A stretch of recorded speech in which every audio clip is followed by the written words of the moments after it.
Welkom tot ons les van algebraïese uitdrukkings. Ons gaan vandag kyk hoe om algebraïese uitdrukkings te vermenigvuldig.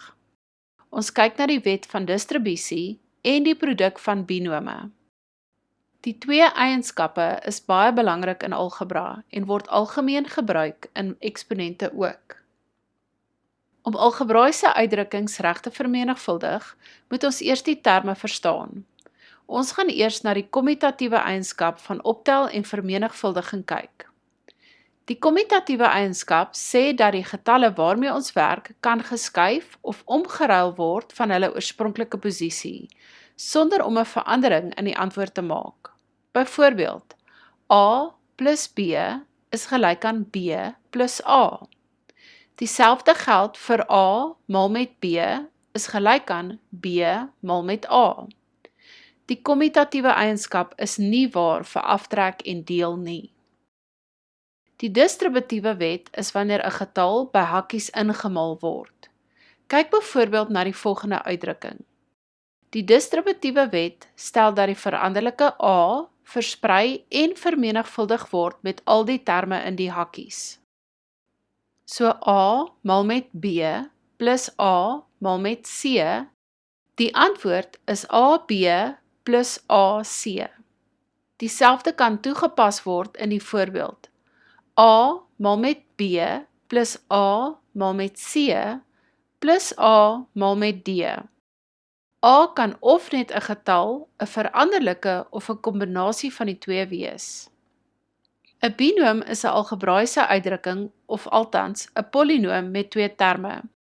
Die terme word geskei deur 'n plus of 'n minus. Dit bevat veranderlikes soos X, Y, Z of A, B, C. En die eksponente van die getalle bevat telgetalle. Die telgetalle begin by 0 en is altyd positief. 'n Voorbeeld van 'n binoom is 2x tot die mag 4 uit tot die mag 3 minus 7x. Die terme word deur 'n minus geskei en bevat positiewe eksponente by die veranderlikes. Nog 'n voorbeeld van 'n binoom is AB² minus 9c. 'n Binoom het nie 'n veranderlike wat as 'n breek geskryf is nie. Die veranderlikes bevat ook nie negatiewe eksponente nie en die veranderlikes bevat nie eksponente wat breuke is nie. Dan is dit nie 'n binoom nie. Ons gaan nou na 'n paar voorbeelde kyk om die konsepte beter te verstaan. Ons kyk eers na die distributiewe wet. Kom ons maal 2 met 4 plus 5. Maal eers 2 met die 4, dan maal jy die 2 met die 5. Skryf jou antwoord soos volg en tel dan die twee terme bymekaar. Die finale antwoord is 18. In nog 'n voorbeeld word A gemaal met die term 3 plus B. Maal eers A met 3 en dan maal jy A met B. Wanneer jy die antwoord neerskryf, onthou om eers die getal en dan die veranderlike neer te skryf. Of wanneer jy twee veranderlikes het, moet hulle in alfabetiese volgorde neergeskryf word. So die finale antwoord is 3A plus AB. Ons kyk nou na hoe om twee binome met mekaar te vermenigvuldig.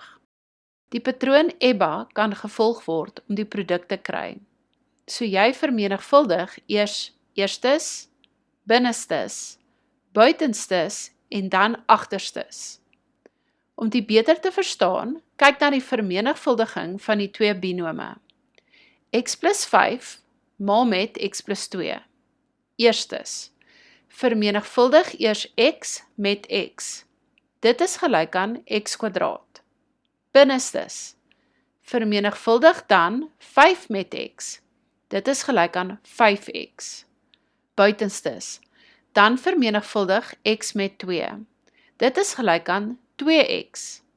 Agterstes, vermenigvuldig dan 5 met 2. Dit is gelyk aan 10. Skryf dan x² plus 5x plus 2x plus 10 neer. Jy kan sien dat ons 5x by 2x kan bytel. Die finale antwoord is dan x² plus 7x plus 10. Nog 'n voorbeeld van 'n binoom wat vermenigvuldig word, is a² minus c² maal met 4 plus CD. Vermenigvuldig eers. Eerstes, a kwadraat maal met 4 is 4a kwadraat. Binnestes, minus c kwadraat maal met 4 is minus 4c kwadraat. Buitenstes, a kwadraat maal met CD is a kwadraat CD. Agterstes, minus c kwadraat maal met CD is minus c tot die mag 3d. Die finale terme is 4a kwadraat plus a kwadraat CD minus 4c kwadraat minus c tot die mag 3d. Probeer die volgende voorbeelde en kyk of jy die regte antwoord kry. Kyk ook gerus na die ander video's in die reeks om meer van algebra te verstaan. Hopelik sal wiskunde van seer na eer gaan.